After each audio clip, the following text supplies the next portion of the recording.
Anita and Natasha were walking home from school, their bags hanging on their backs. The sun was going down and people were rushing around, some going home, and others setting up their small businesses for the evening. As they walked, Anita suddenly stopped. She saw a young beggar sitting on the ground, leaning against a wall. His clothes were old and torn, and his face looked tired and hungry, but something about him was different. He was not like the usual beggars. He was young and surprisingly very handsome. Anita felt sorry for him. "Let's help him," she said, opening her bag to take out some money. Natasha frowned. "Help who? Anita? Do you know how many beggars are on the street? If you keep giving money to everyone, you will soon become a beggar yourself." "But he looks really hungry," Anita said softly.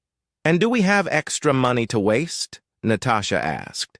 "Remember, our house rent is almost due." Anita stopped for a moment. Natasha was right. Their rent was not complete yet. The money she had was part of what they needed to pay, but something in her heart told her she could not just walk away.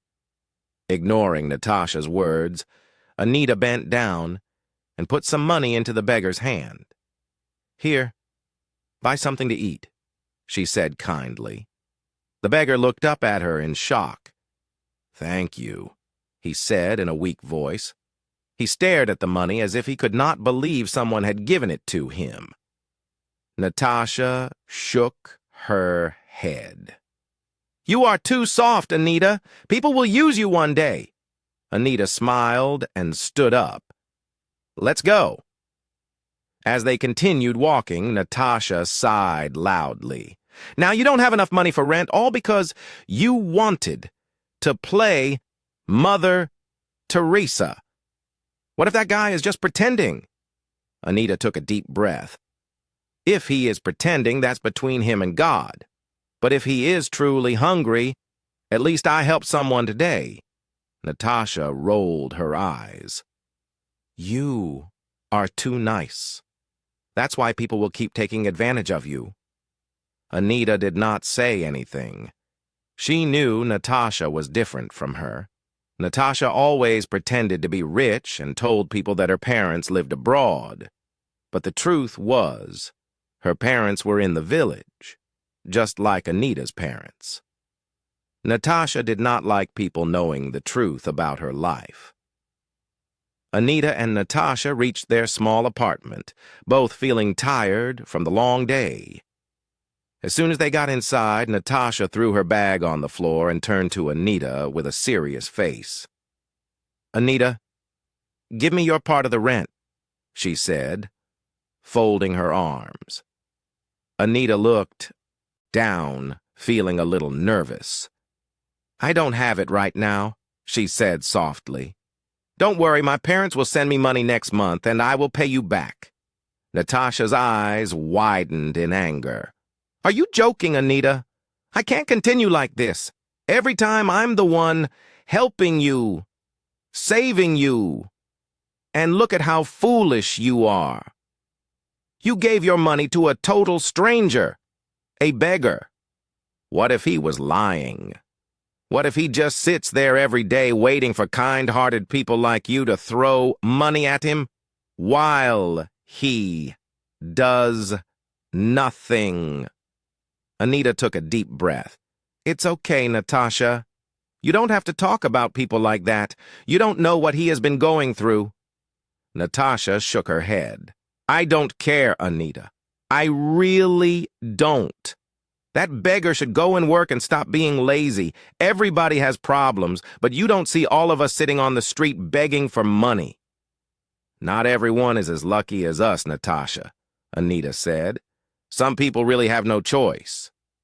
Natasha laughed bitterly. "Lucky, Anita? You call this lucky? We are struggling to pay rent. You don't even have money, and yet you want to act like some—" Anita didn't say anything. She just looked at Natasha, waiting for her to finish. Natasha pointed a finger at her. This is the last time I will help you ever again. Next month when your rent is due, don't come crying to me. I will not save you again." Anita felt a small sting in her heart. She had always known Natasha could be harsh, but today she was being too mean. "I understand," Anita said quietly. "Good," Natasha snapped. She grabbed her towel and stormed into the bathroom, leaving Anita standing alone in the small living room. Anita sighed and sat on the small bed they shared. She knew she had made things difficult for herself, but deep in her heart, she didn't regret helping the beggar. The next day, Anita woke up early. She still felt bad about her fight with Natasha, but she didn't want to think about it too much. After getting ready for school, she packed some food in a small plastic bag. It wasn't much, just some rice and beans from what was left in their tiny kitchen. As she walked to school, she kept looking around until she reached the same street corner where she had seen the beggar the day before. Her heart felt warm when she saw him still sitting there. The moment the young man saw her, his eyes lit up. He sat up quickly, looking at her with surprise. "You came back?" he asked. Anita smiled and handed him the food. "Yes. I brought you something to eat." The beggar's hands trembled slightly as he took the food from her. "Thank you so much," he said, his voice full of gratitude. "You don't know what this means to me?" Anita sat down on a nearby rock as she watched him eat. He ate slowly, as if he didn't want to finish the food too fast. She could tell he had not eaten properly in a long time. After a few minutes, the young man wiped his mouth and looked at Anita with a small smile. "My name is Matthew," he said. "I'm an orphan." Anita felt a sharp pain in her heart. "I'm so sorry, Matthew. That must be really hard." He nodded. "It is. I lost my parents when I was little. I grew up in an orphanage, but when I turned 18, I had to leave. Since then, life has been tough. I've tried to find work, but nobody wants to hire someone like me, so I ended up here." Anita's eyes softened. "That's really sad," she said. "I wish I could do more to help you." Matthew smiled. "You have already done a lot. Yesterday you gave me money. Today you brought me food. You're the first person in a long time who has treated me like a human being." Anita looked down, feeling shy. "I don't have much, Matthew, but I can bring you food whenever I can." Matthew's eyes filled with gratitude. "That is more than enough. Thank you, Anita." She smiled at him and stood up. "I have to go now, or I'll be late for school." Matthew nodded. "Be careful on your way." As Anita walked away, she felt something different in her heart. She didn't know why, but she felt connected to Matthew in a way she couldn't explain. A week later, one evening, Natasha stormed into their small apartment, her face full of frustration. She threw her bag on the table and opened the kitchen cupboard. When she saw that most of their food was finished, she slammed the cupboard door shut and turned to Anita. "What is going on? Why is our food finishing so fast these days?" Natasha asked angrily. Anita, who was sitting on the bed, looked up calmly. "We ate it, Natasha. That's why it finished." Natasha folded her arms and raised an eyebrow. "We? Anita, I barely stay at home. I go out every day, and when I come back, I only eat small amounts of food. How is everything finished so quickly?" Anita sighed. She knew where this conversation was going. Natasha took a step closer, her eyes narrowing. "Anita, I hope you are not selling our food and giving the money to your poor beggar friend." Anita's face changed immediately. She stood up and looked at Natasha angrily. "Natasha, be respectful. Don't talk about my friend like that." Natasha burst into laughter. Friend? A poor, dirty beggar is now your friend? Anita, are you hearing yourself? She shook her head. I think you're losing your mind. You need to see a doctor as soon as possible. Anita took a deep breath, trying to control her temper. Matthew is a human being, just like us. If life had been kinder to him, maybe he would be in school just like we are. Stop looking down on people. Natasha rolled her eyes. Oh, Liz, that boy is lazy. He should go and find work instead of sitting on the street waiting for girls like you to pity him. Anita ignored her and went to sit back on the bed, but Natasha wasn't done. She sat beside Anita and lowered her voice. Since you have no money, Natasha said, there's something we can do. Anita looked at her suspiciously. What is it? Natasha smiled. Let's go and see Chief. He likes young girls like us. If we go to him, he will give us anything we want. Money, food, clothes, provided we do whatever he says. Anita's eyes widened in shock. Never! I will never be involved in your dirty business, never! Natasha scoffed. Dirty business? Anita, you are suffering. You can't pay your rent, you don't have food, and now you are crying over a beggar. Wise up! Chief will take care of us. Anita shook her head firmly.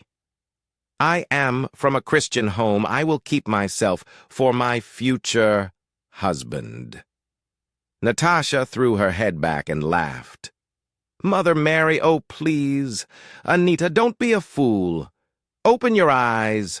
Look around you. Girls are making money every day, and here you are suffering because of useless pride. Anita said nothing. Natasha smirked. You are missing out, my dear, but don't worry, I will enjoy for both of us. She stood up, picked up her phone, and started typing, probably messaging Chief. Anita just sat there, her heart heavy. She knew Natasha had changed, but she didn't expect her to go this far. She prayed silently in her heart, asking God to help her. The next day, the sun was bright, and the air was warm as Anita made her way back to the street corner where Matthew always sat. She carried a small bag with some food inside. She had managed to save a little from what was left in the house, even though she knew Natasha would be furious if she found out.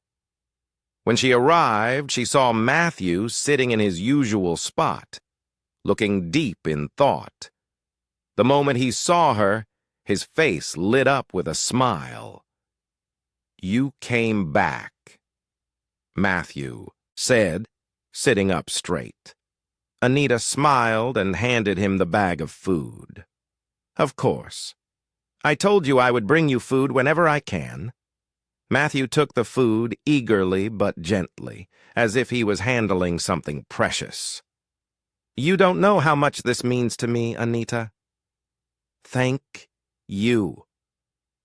Anita sat on the small rock beside him and watched as he started eating. After a while, she spoke. Matthew, there's something I've been wondering about, she said. Matthew looked at her curiously. What is it? You said you never went to school, right? She asked. Yes, Matthew nodded. Then, how come you speak so well? Anita asked. You sound like someone who has been educated? Matthew smiled. I just listen to people when they talk. I pick up words from random passers-by and learn how they speak. I'm a fast learner. Anita was impressed. Wow, that's amazing. Not many people can do that. Matthew chuckled. Well, when life forces you to survive, you learn quickly. Anita looked at him closely. She had never met a beggar like him before. He was different. He had confidence in the way he spoke, and his eyes held a kind of intelligence that made her curious. Where do you live? Anita asked suddenly. Matthew swallowed the last piece of food and wiped his mouth. I stay in an uncompleted building, he said simply. Anita gasped. What? That's dangerous.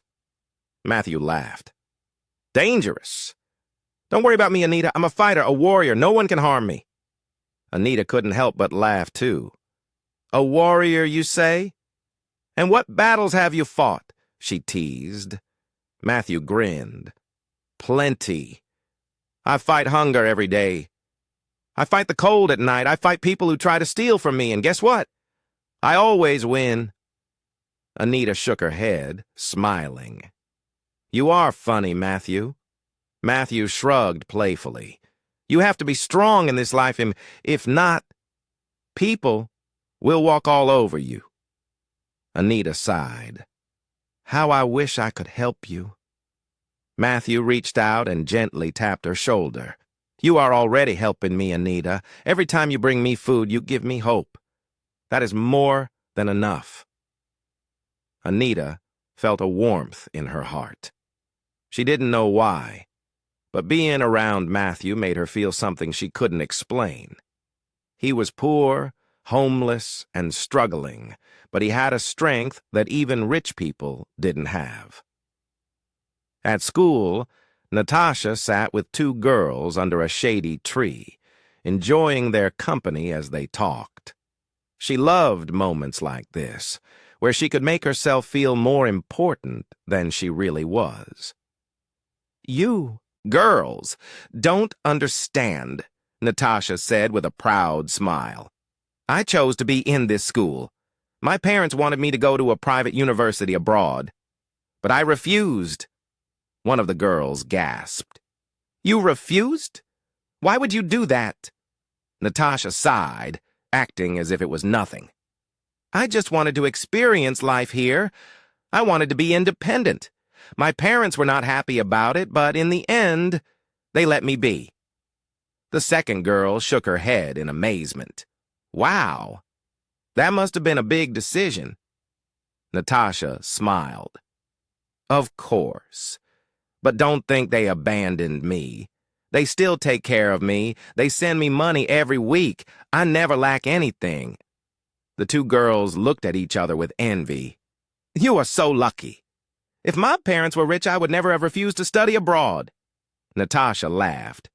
Well, I like it here, and honestly, money is not a problem for me. The girls sighed. I wish I had your life. Everything must be so easy for you. Natasha smiled. She loved hearing those words. That's why I'm taking you girls out this weekend. Bills on me. The girls' faces brightened. Are you serious? One of them asked in shock. Of course. What's the point of having money if I can't enjoy it? We'll go to the best restaurant, eat anything we want, and have a good time. The girls could hardly contain their excitement. Natasha, you are the best, Natasha laughed. She loved the attention, the admiration, and the way people wished they were her.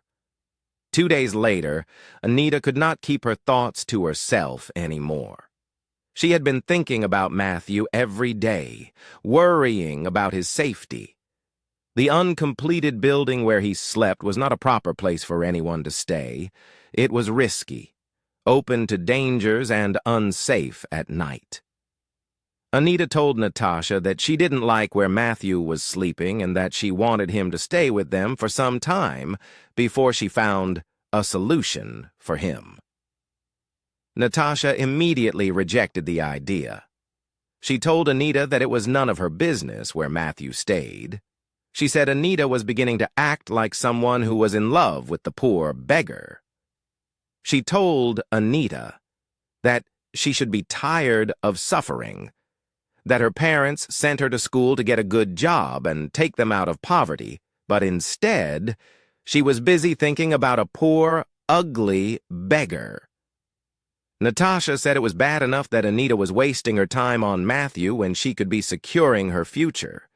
She told Anita that Chief and his friends were willing to give them money, but she refused the opportunity.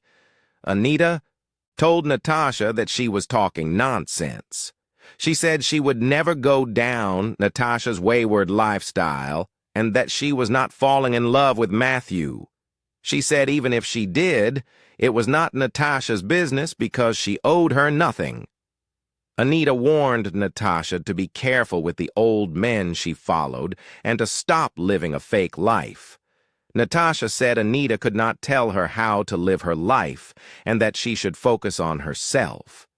She said she wanted nothing to do with Anita's decisions and that she would not live in the same house with a beggar.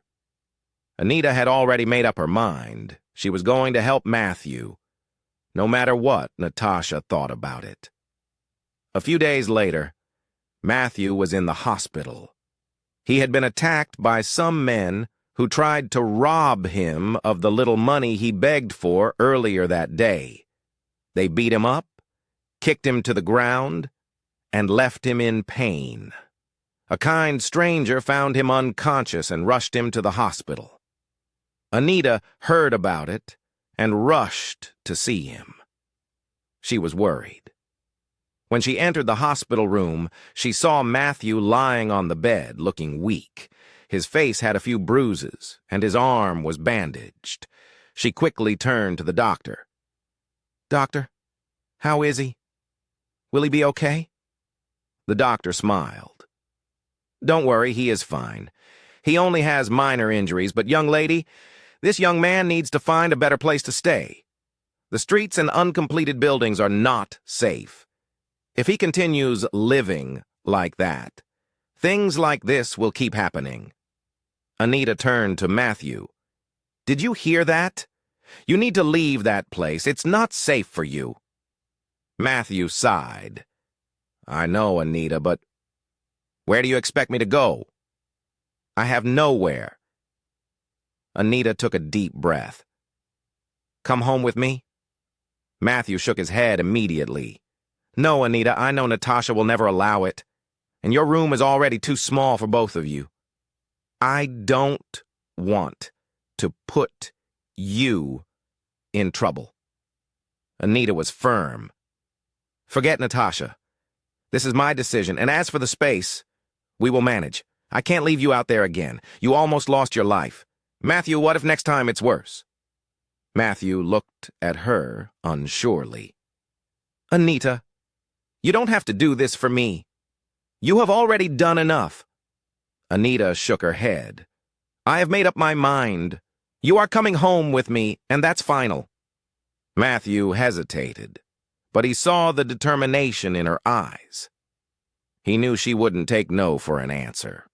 After a moment, he sighed. "Okay, Anita. If you insist, I will come with you."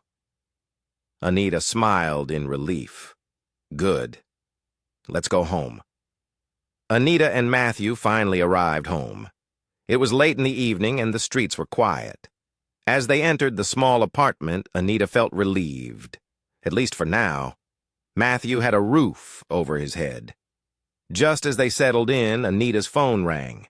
It was Natasha. She hesitated before answering. "Hello, Natasha," Anita said. Natasha's voice came through the phone, sounding excited. "Anita, I just wanted to let you know I traveled. I'll be back in 5 days." Anita was surprised. "You traveled? To where?" Natasha laughed. "You know me, my dear. I have places to be and people to see. Don't miss me too much." Anita rolled her eyes. "Okay, safe journey." Natasha didn't ask anything about the house or if Anita was okay. She just ended the call, saying she would see her in 5 days. Anita put her phone down and turned to Matthew. "That was Natasha. She traveled. She won't be back for 5 days." Matthew nodded. "That's good. At least I won't have to deal with her insults for now." Anita smiled. "Exactly. For the next 5 days, you can have some peace." Matthew sighed in relief. "Thank you, Anita. I don't know how to repay you." Anita shook her head. "You don't have to repay me, Matthew. Just focus on getting better." For the first time in a long while, Matthew felt safe. The next day, Anita came home looking sad. She dropped her bag and sat quietly, staring at the floor. Her mind was troubled. Matthew noticed immediately. "Anita, what's wrong?" She sighed. "It's my school fees. I haven't paid it." Matthew looked at her with concern. "Why? I thought your parents always send you money." Anita nodded slowly. "They do. But this time they couldn't. They suffered a huge loss in their farming business. They barely have enough to eat, so they don't have any money to send me right now." Matthew's face softened. "I'm really sorry, Anita. That must be hard for you." Anita shook her head. "It's not their fault. They have done their best for me. I just don't know what to do now." Matthew smiled and raised his hand, as if he was holding an invisible staff. "I, Pastor Matthew, by the power invested in me, decree that you shall get a helper very soon." Anita burst into laughter. "Oh, really? So now you are a pastor?" Matthew grinned. "Yes. You can call me Pastor Matthew, the great man of faith." Anita laughed again. "I wish it was that easy." Matthew nodded seriously. "God works in mysterious ways, Anita. Just wait and see." Anita sighed. "I really hope so." The following day, Anita went to school, still worried about her fees. She planned to go to the finance office and ask for more time to pay, but when she got there, something unexpected happened. The staff at the finance office looked at her and smiled. "Anita, you don't need to worry about your school fees." She was confused. "What do you mean?" They checked their records and told her. "Your school fees have already been paid." Anita's eyes widened in shock. "Paid by who?" The staff shook their heads. "We don't know. But everything is settled. You owe nothing." Anita stood there speechless. She felt like she was dreaming. Someone had paid her fees, and she had no idea who. Without wasting time, she ran home, her heart racing with excitement. The moment she entered the house, she shouted, "Matthew, my school fees have been paid." Matthew smiled calmly. "I told you, Anita. God works in mysterious ways." Anita sat down, still in shock. "I don't understand. I don't even know who did it." Matthew folded his arms. "Do you still doubt Pastor Matthew?" Anita laughed. Okay, you win. Indeed, you are a true man of God." Matthew grinned. "I told you. When Pastor Matthew speaks, things happen." They both laughed, but deep inside, Anita couldn't stop thinking about it. Who had paid her fees? 5 days later, Natasha returned home. It was early in the afternoon, and Anita had already gone to school. Natasha unlocked the door and stepped inside, expecting to find the house just as she had left it. But the moment she walked in, she saw something she never expected. Matthew was sitting quietly in a corner reading an old book. Natasha froze for a moment, staring at him in shock. Then her face twisted with anger. "What are you doing here?" she asked sharply. Matthew looked up and stood. "Good afternoon, Natasha." "Don't! Good afternoon, me!" she snapped. "What are you doing in my house?" Matthew took a deep breath. "Anita brought me here. I was attacked a few days ago, and the doctor advised me to find a safer place to stay. Anita said I could stay here for a while until she found a solution for me." Natasha's expression turned into pure disgust. She looked around the room as if something smelled bad. Then she covered her nose dramatically. "So, Anita really brought a street beggar into my house?" she said. "I can't believe this nonsense." Matthew remained calm. "I know you don't like me, Natasha, but I didn't force Anita to do anything. She only wanted to help." Natasha scoffed. "Help? Is she planning to turn this house into a charity home? I cannot believe this. First, she wastes her time giving you food, and now she brings you into my space. She pulled out her phone and dialed Anita's number. The moment Anita picked up, Natasha shouted, "Anita, come home right now!" Anita, who was still in school, was surprised. "Natasha, what's wrong?" "What's wrong is that I just walked into my house and saw that disgusting beggar sitting here like he belongs." Natasha snapped. "Anita, you have 5 minutes to get here and take him out before I do it myself." Anita's heart started beating fast. She knew this was going to happen, but she had hoped to explain everything to Natasha properly. "I'm on my way," Anita said quickly and ended the call. She quickly grabbed her bag and rushed out of the lecture hall, ignoring the curious stares of her classmates. As she made her way home, she could already imagine the storm waiting for her, and she was ready to face it. Anita rushed home, her heart pounding. She knew Natasha was angry, but she had to try and calm her down. The moment she opened the door, Natasha turned to her sharply. "Anita, what is wrong with you? How could you bring this beggar into our house without telling me?" Anita took a deep breath. "Natasha, please listen to me."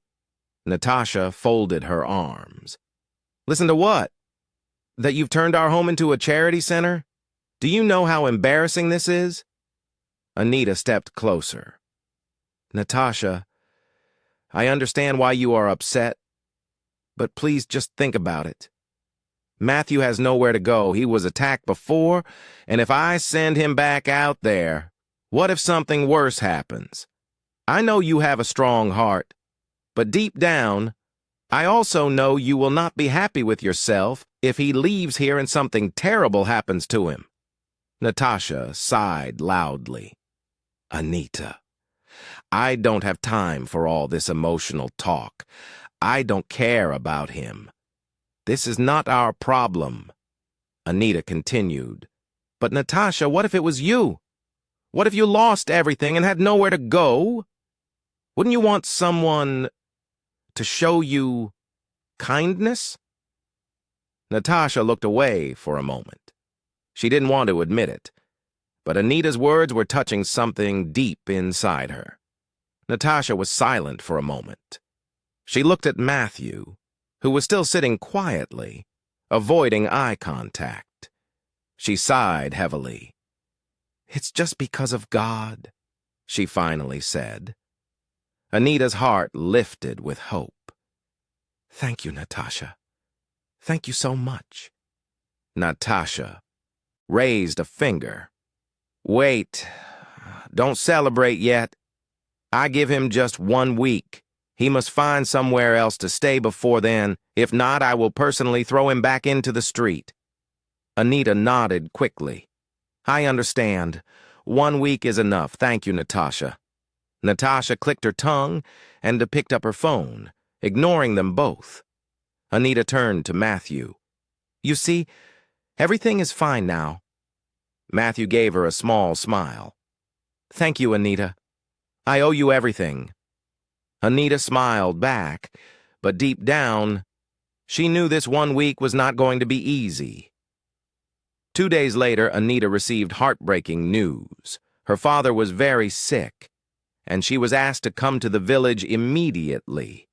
She had no choice but to pack a small bag and prepare for the journey. She sat Matthew down and told him about the situation. She assured him that she would be back in 2 or 3 days. Matthew's heart sank. "Anita, how will I cope with Natasha while you're gone?" Anita sighed. "I know it won't be easy, but just stay out of her way. I will be back soon." Matthew didn't like the idea of staying alone with Natasha, but he knew Anita had no choice. He wished he could go with her, but she refused. "Matthew, I will be fine. My father needs me right now," Anita said. Matthew finally agreed. He walked with her to the travel bus park, carrying her small bag. Before she boarded, he looked at her one last time. "Be careful, Anita," he said. "I will," she replied. "Take care of yourself, Matthew." Matthew watched as the bus drove off.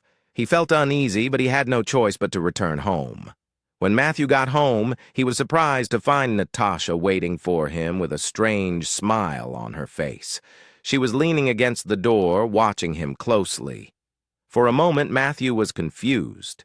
This was not the Natasha he was used to. "You know, Matthew," Natasha said, her voice unusually sweet, "I never knew you were this handsome." Matthew narrowed his eyes. "What are you talking about?" Natasha stepped closer. "Anita has really done a good job on you. You don't look like the dirty beggar she picked from the street anymore." She paused, then smiled. "But I can do much better." Matthew frowned. "What do you mean?" Natasha tossed her hair and smiled. "I am more classy and wealthy, unlike your Anita, who is from a poor background. She has nothing. But me. I can change your life." Matthew's face darkened. "Natasha, what are you trying to say?" Natasha laughed softly. "Come to me, Matthew. Let's have fun. Let me show you what real enjoyment looks like." Matthew's expression turned into pure disgust. "Never. You. Natasha, the same person who sleeps with almost all the wealthy men in this town. You think I haven't heard the stories about you?" Natasha's smile disappeared. Matthew continued. "You are someone who will do anything for money, and you stand here talking about wealth.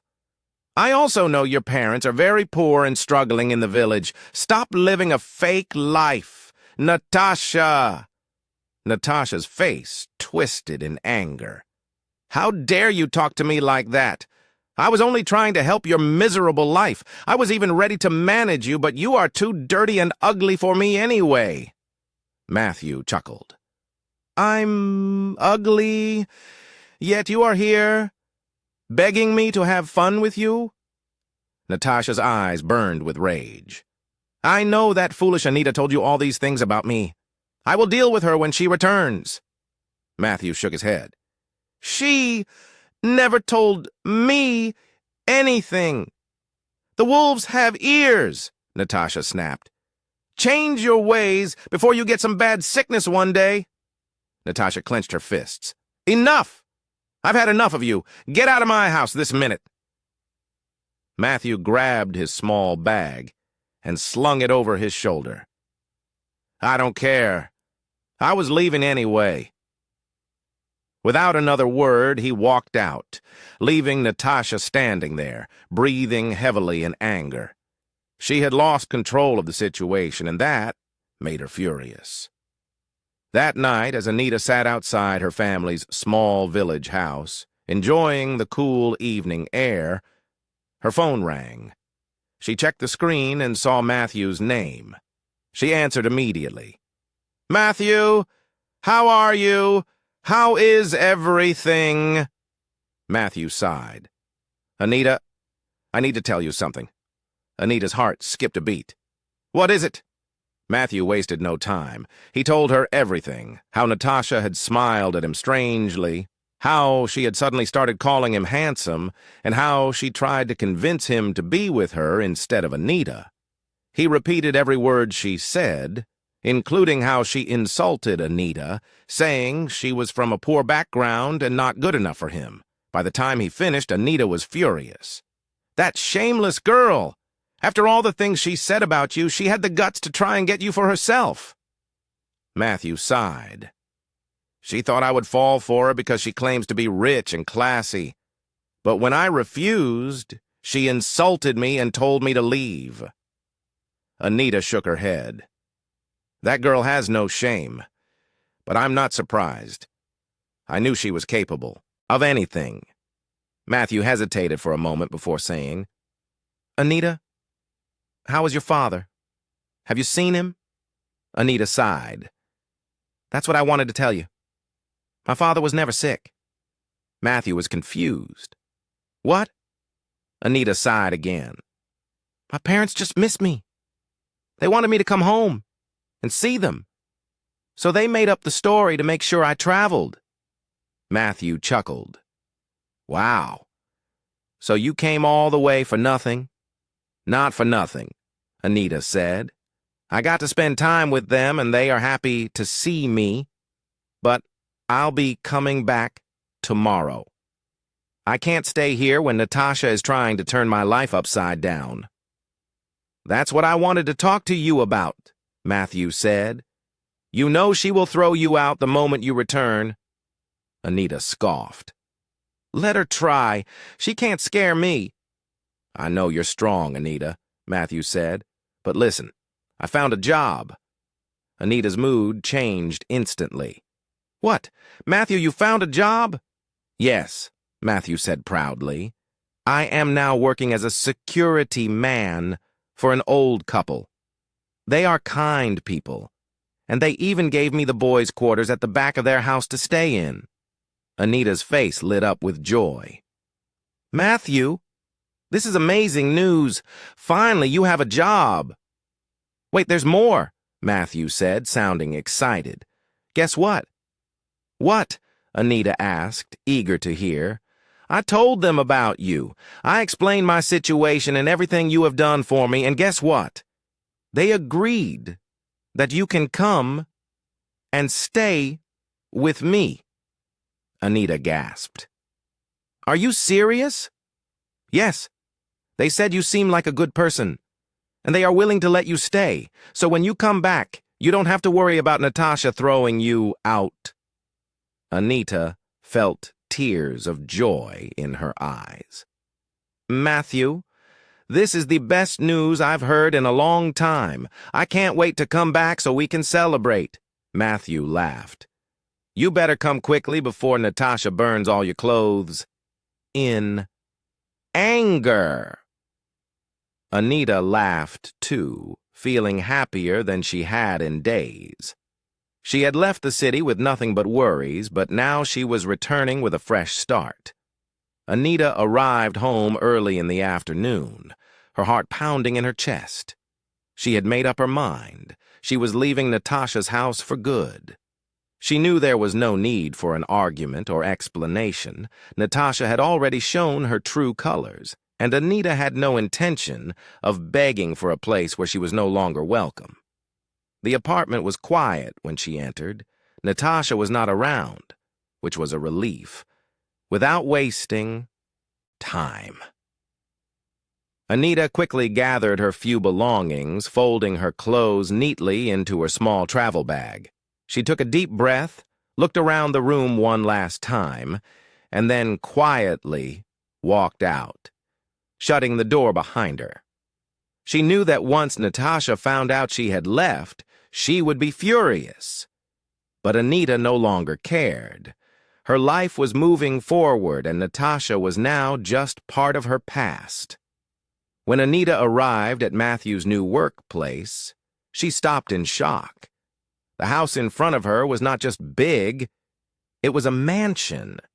The tall gates, the beautifully designed compound, and the luxurious cars parked outside all screamed wealth and power. She turned to Matthew in disbelief. Matthew, this is where you work? She asked, still trying to process everything.